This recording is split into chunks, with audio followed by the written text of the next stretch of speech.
रामपुर गांव की पुरानी और भीड़ भाड़ वाली सब्जी मंडी के ठीक नुक्कड़ पर दीपक का मटन का ठेला लगता था।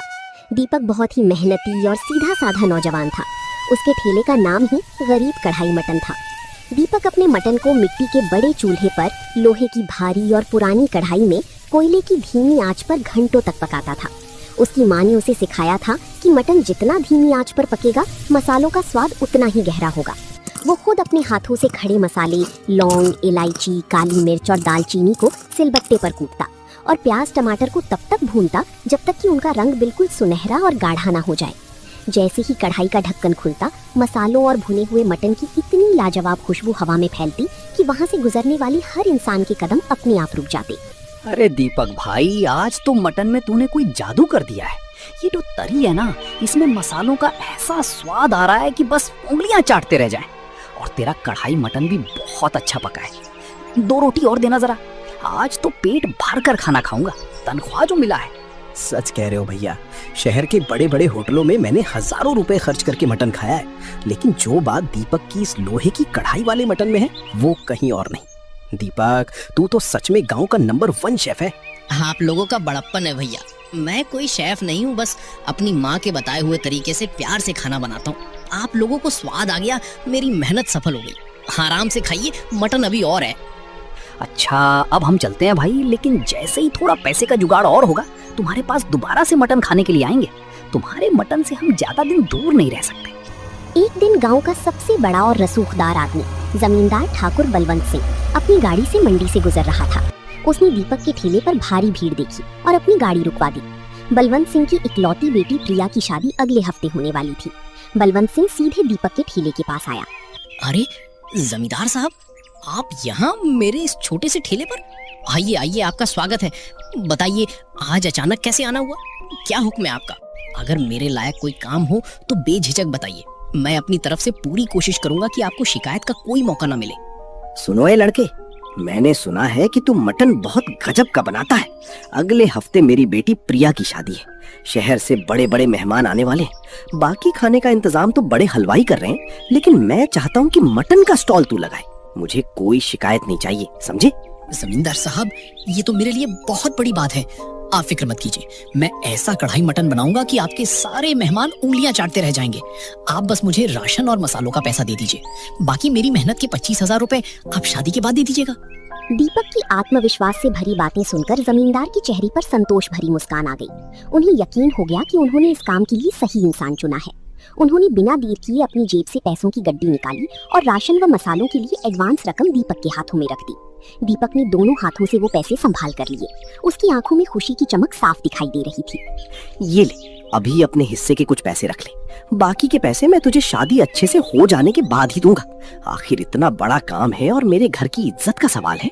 पैसे देने के लिए आपका बहुत बहुत शुक्रिया जमादार जी। आपको कोई कढ़ाई मटन वाले की मटन में बिल्कुल भी मिलावट नहीं मिलेगी। शादी का दिन आ गया। जमींदार की हवेली को दुल्हन की तरह सजाया गया था। एक तरफ शहर के बड़े बड़े हलवाई तरह तरह के पकवान बना रहे थे और दूसरी तरफ हवेली के लॉन के एक कोने में दीपक ने अपना बड़ा सा मिट्टी का चूल्हा और अपनी भारी लोहे की कढ़ाई लगा रखी थी। दीपक पसीने से लथपथ होकर बड़ी सी पलटी से मटन चला रहा था। जैसे ही मटन पककर तैयार हुआ, उसकी सौंधी और चटपटी खुशबू पूरे लॉन में फैल गई। शहर से आए हुए कोट पैंट वाले मेहमान भी बाकी सारा खाना छोड़कर दीपक की स्टॉल के आगे लाइन लगाकर खड़े हो गए।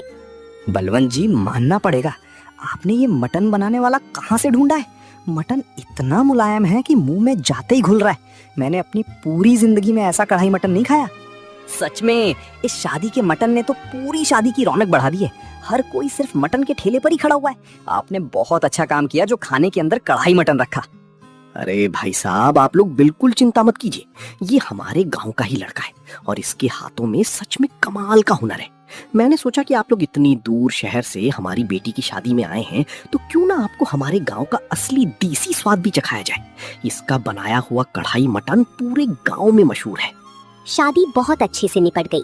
हर तरफ जमींदार की तारीफ हो रही थी, लेकिन सबसे ज्यादा तारीफ दीपक की बनाई मटन की हुई थी। अगले दिन सुबह सुबह दीपक बहुत उम्मीद लेकर जमींदार की हवेली पर अपने पैसे लेने पहुंचा। उसने पूरी रात जागकर मेहनत की थी और उसे उम्मीद थी कि जमींदार खुश होकर उसे कुछ इनाम भी देगा। जमींदार साहब, कल का काम तो बहुत अच्छे से हो गया। सब लोग मटन की तारीफ भी कर रहे थे। वो मेरे 25,000 रुपए तय हुए थे मेहनत के। अगर आप दे देते तो मैं मंडी का अपना सारा उधार चुका देता। 25,000? अरे किस बात के 25,000? तूने बस थोड़ा सा मसाला ही तो भूना था, बाकी सारा कच्चा मटन और राशन तो मैंने ही खरीद कर दिया था। ये ले 10,000 रुपए और चुपचाप अपने घर जा। इतनी सी मेहनत के इतने पैसे नहीं मिलते। लेकिन जमींदार साहब, हमारी तो 25,000 में बात तय हुई थी। मैंने अपना पूरा स्टॉल छोड़कर आपकी हवेली पर काम किया। मेरे साथ 2 लड़के और भी थे, मुझे उन्हें भी दिहाड़ी देनी है। आप ऐसे मेरे मेहनत के पैसे कैसे काट सकते हैं? जबान लड़ाता है मुझसे। मैंने 10,000 दे दिए, वही बहुत है। मेरी हवेली में आकर मुझे ही हिसाब सिखा रहा है। अगर ज्यादा बहस करेगा तो ये 10,000 भी नहीं दूंगा। निकल जा यहाँ से। दीपक का दिल टूट गया। वो बेबस और लाचार होकर अपने घर लौट आया। उसके पास जमींदार से लड़ने की ताकत नहीं थी। घर आकर उसने अपनी माँ को सारी बात बताई। अब मैं क्या करूं आप, मुझे कुछ भी समझ में नहीं आ रहा है। मैं अपने ही हक के पैसे बिल्कुल नहीं छोड़ सकता। जब मैं किसी के साथ नाइंसाफी नहीं करता तो कोई मेरे साथ नाइंसाफी कैसे कर सकता है? छोड़ दे बेटा, वो जमींदार है, पूरे गांव में उसकी चलती है।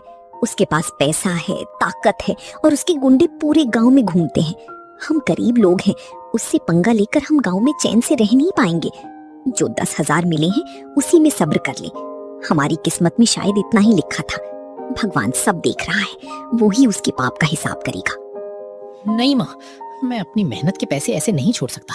मैंने दिन रात भट्टी के सामने खड़े होकर पसीना बहाया है।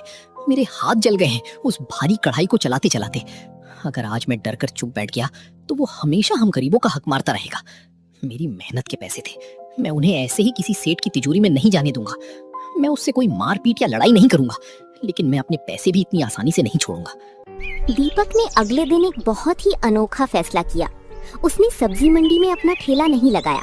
इसके बजाय उसने अपना पूरा ठेला, चूल्हा और भारी कढ़ाई सीधा जमींदार की हवेली के बड़े से गेट के ठीक सामने सड़क के किनारे लगा दी। जमींदार का घर गांव के एक शांत और पौश इलाके में था, जहां ज्यादा दुकानें नहीं थीं और सिर्फ अमीर लोग रहते थे। लेकिन दीपक ने वहीं अपना भारी चूल्हा रखा, कोयले जलाए और लोहे की कढ़ाई चढ़ा दी। जैसे ही मटन भुनना शुरू हुआ, उस शांत इलाके में मसालों की तेज खुशबू फैल गई। दीपक ने अपना गमछा गले में डाला और जोर जोर से आवाज लगाना शुरू कर दिया। आइए भैया, खाइए गरीब का कढ़ाई मटन, वही मटन जिसने जमींदार साहब की बेटी की शादी में धूम मचा दी थी। आइए, एकदम गर्मा गर्म और मसालेदार कढ़ाई मटन। दीपक के मटन का स्वाद लोगों की जुबान पर चढ़ चुका था। जब मंडी के पुराने ग्राहकों को पता चला कि दीपक अब जमींदार की हवेली के बाहर ठेला लगाता है, तो वे सब उसे ढूंढते हुए वहीं पहुंचने लगे। कुछ ही दिनों में जमींदार के घर के बाहर मेले जैसी भीड़ लगने लगी। लोग वहीं खड़े होकर मटन खाते और जोर जोर से दीपक की तारीफ करते। दीपक भाई, तूने मंडी क्यों छोड़ दी? वहां से यहाँ आने में हमें थोड़ा दूर तो पड़ता है, लेकिन तेरे मटन के स्वाद के आगे ये देरी कुछ भी नहीं है। सच में दीपक, उस दिन शादी में भी मैंने तेरा ही मटन खाया था। जमींदार साहब की बेटी की शादी में अगर तेरा मटन ना होता तो शादी का सारा मजा ही खराब हो जाता। स्वाद तो तेरे हाथों में ही है। जमींदार बलवंत सिंह रोज अपने कमरे की खिड़की से ये सारा नजारा देखता था। उसे बहुत गुस्सा आता था कि एक मामूली सा मटन वाला उसके घर के बाहर भीड़ लगा रहा है। लेकिन दीपक बीच सड़क पर खड़ा था, जो सरकारी जमीन थी, इसलिए जमींदार उसे कानूनी तौर पर हटा भी नहीं सकता था। सबसे बड़ी बात ये थी कि दीपक की मटन की खुशबू सीधी जमींदार के कमरे में आती थी और जमींदार के मुंह में भी पानी आ जाता था। ये लड़का तो बड़ा ही ढीठ और जिद्दी निकला। मैंने इसे यहाँ से चले जाने के लिए कहा था, लेकिन देखो इसकी हिम्मत, मेरे ही घर के ठीक बाहर अपना ठेला लगाकर पूरी दुकान सजा ली। इसे शायद मेरी बात का जरा भी डर नहीं है, लेकिन मानना पड़ेगा, इस कमबख्त के कढ़ाई मटन से खुशबू तो बहुत ही लाजवाब आ रही है। इतनी दूर तक इसकी खुशबू मेरे घर के अंदर पहुंच रही है कि मेरा भी मन इसे चखने के लिए बेचैन हो रहा है। रामू? ओ रामू। जी मालिक, मैं आ गया। बताइए, आपने मुझे बुलाया? क्या काम है मालिक? बस आप हुक्म कीजिए, जो भी काम होगा मैं अभी जाकर कर देता हूँ। ये ले 100 रुपए और पीछे के दरवाजे से जाकर उस दीपक के ठेले से 1 प्लेट कढ़ाई मटन ले आ। ध्यान रखना कि कोई तुझे देखे नहीं, वरना गांव वाले क्या सोचेंगे कि जमींदार खुद सड़क से मटन मंगवा कर खा रहा है। अगर कोई तुझे पकड़ भी ले तो यही बोलना है कि ये मटन तूने अपने खाने के लिए खरीदा है। कुछ भी हो जाए लेकिन पकड़े मत जाना। जमींदार रोज अपने नौकर से चुपके से दीपक का मटन मंगवाकर खाने लगा। मटन खाते हुए उसे अंदर ही अंदर बहुत पछतावा होने लगा था। उसे एहसास हो गया था कि उसने सच में उस गरीब लड़के के साथ बहुत गलत किया है। जिस लड़के के हाथ में इतना जादू है, उसके पैसे रोककर उसने बहुत बड़ा पाप किया है। वो बेचारा अपने पैसे लेने के लिए ही अपनी अच्छी खासी मंडी छोड़कर यहाँ सुनसान सड़क पर खड़ा है। जमींदार को अपनी गलती का एहसास तो हो गया था, लेकिन अपने घमंड और रुतबे की वजह से वो दीपक के पास जाकर कुछ बोलने की हिम्मत नहीं जुटा पा रहा था। ऐसे ही कुछ दिन और बीत गए। एक दिन जमींदार की बेटी प्रिया अपने पति और ससुराल वालों के साथ मायके मिलने के लिए आई। उनकी बड़ी सी गाड़ी जैसे ही हवेली की गेट के पास पहुंची, प्रिया ने देखा कि उनके घर के ठीक बाहर दीपक का ठेला लगा हुआ है और वहाँ बहुत सारे लोग खड़े हैं। अरे गाड़ी जरा रोकना, ये तो वही कढ़ाई मटन वाला लड़का है ना, जिसने मेरी शादी में इतना स्वादिष्ट खाना बनाया था। इसका नाम दीपक है ना। उस दिन इसके बनाए कढ़ाई मटन की सभी मेहमान कितनी तारीफ कर रहे थे। शहर से आए लोगों को भी इसका खाना बहुत पसंद आया था। लेकिन आज इसके ठेले के बाहर तो देखो कितनी ज्यादा भीड़ लगी हुई है। इतने सारे लोग इसके हाथ का कढ़ाई मटन खाने के लिए इंतजार कर रहे हैं। प्रिया गाड़ी से उतरी और सीधी दीपक के ठेले के पास गई। दीपक उसे देखकर थोड़ा पीछे हट गया और हाथ जोड़कर नमस्ते किया। भैया, आपका कढ़ाई मटन बहुत ही लाजवाब था। मेरे ससुराल वाले आज भी आपके खाने की तारीफ करते हैं। लेकिन एक बात बताइए, आप तो सब्जी मंडी में ठेला लगाते थे ना, फिर आप अपना वो चलता हुआ बाजार छोड़कर यहाँ हमारे घर के बाहर सुनसान सड़क पर ठेला क्यों लगा रहे हैं? दीदी जी, आप तो मेरी बहन जैसी हैं। मैं आपसे क्या झूठ बोलूं। मेरा मटन मंडी में बहुत अच्छा बिकता था, लेकिन शादी के अगले दिन जब मैं आपके पिताजी से अपनी मेहनत के 25,000 रुपए मांगने गया तो उन्होंने मुझे सिर्फ 10,000 दिए और मुझे डांट कर भगा दिया। मेरे ऊपर मंडी का उधार था। मैंने फैसला किया कि जब तक जमींदार साहब मुझे मेरे पूरे पैसे नहीं दे देते, मैं यहीं उनके घर के बाहर ठेला लगाऊंगा। इसी बहाने उन्हें रोज मेरी याद तो आएगी। दीपक की बात सुनकर प्रिया का चेहरा गुस्से से लाल हो गया। उसे अपने पिता की इस हरकत पर बहुत शर्म आई कि उन्होंने गरीब मजदूर की मेहनत के पैसे रोक लिए। प्रिया तुरंत मुड़ी और 30 कदमों से हवेली के अंदर गई। पापा, ये आपने क्या कर दिया? मुझे आपसे बिल्कुल भी उम्मीद नहीं थी कि आप किसी की मेहनत के साथ ऐसा करेंगे। बाहर जो लड़का अपना ठेला लेकर खड़ा है, उसी दीपक ने मेरी शादी में पूरी रात बिना थके पसीना बहाया था। जब हम सब शादी की खुशियों में व्यस्त थे, तब वो अकेला अपने काम में लगा हुआ था, ताकि हमारी किसी भी मेहमान को खाने में कोई कमी महसूस न हो। उसके बनाई कढ़ाई मटन की वजह से शहर से आई सभी मेहमानों ने खाने की इतनी तारीफ की और सबके सामने आपकी इज्जत और भी बढ़ गई। आपने खुद उसकी मेहनत की तारीफ की थी और आज आपने उसी की मेहनत के पैसे रोक लिए। बेटी, तू पहले मेरी पूरी बात तो सुन और शांत हो जा। मैंने उसके पैसे हमेशा के लिए नहीं रखे हैं। मैं तो बस उस लड़के को थोड़ा सबक सिखाना चाहता था। कैसा सबक पापा? वो गरीब है, इसका मतलब ये तो नहीं कि आप उसकी मजबूरी का फायदा उठाएंगे। वो अपना चलता हुआ बाजार छोड़कर आपके घर के बाहर खड़ा है सिर्फ अपने हक के पैसों के लिए। अगर आपने आज उसके पैसे नहीं दिए तो मैं अभी अपने ससुराल वापस लौट जाऊंगी। मुझे ऐसे घर का पानी भी नहीं पीना जहाँ गरीबों का हक मारा जाता हो। अपनी बेटी की कड़वी बातें सुनकर जमींदार का सारा घमंड और झूठी शान टूट गई। वो चुपचाप उठा, तिजोरी से पैसे निकाले और अपनी बेटी के साथ हवेली के बाहर दीपक के ठेले पर आ गया। वहाँ खड़े सारे ग्राहक जमींदार को देखकर थोड़ा पीछे हट गए। दीपक बेटा, मुझे माफ कर दे। दौलत के घमंड में मैं ये भूल गया था कि किसी गरीब की मेहनत का पैसा रोकना सबसे बड़ा पाप है। मैं रोज खिड़की से तुझे देखता था, तेरा मटन भी छुप कर खाता था और रोज खुद से नजरें चुराता था। मुझ में तुझसे माफी मांगने की हिम्मत नहीं थी। ये ले तेरे 15,000 रुपए और ये 5,000 मेरी तरफ से तेरी इस लाजवाब मेहनत का इनाम। जमींदार साहब, मुझे कोई इनाम नहीं चाहिए। मुझे बस मेरी मेहनत के 25,000 चाहिए थे। आप अपने ये 5,000 वापस रख लीजिए। आपने अपनी गलती मान ली, मेरे लिए यही बहुत बड़ी बात है। जमींदार ने दीपक के हाथ जोड़ लिए और जबरदस्ती वो पैसे उसकी जेब में डाल दिए। प्रिया भी ये देखकर बहुत खुश हुई।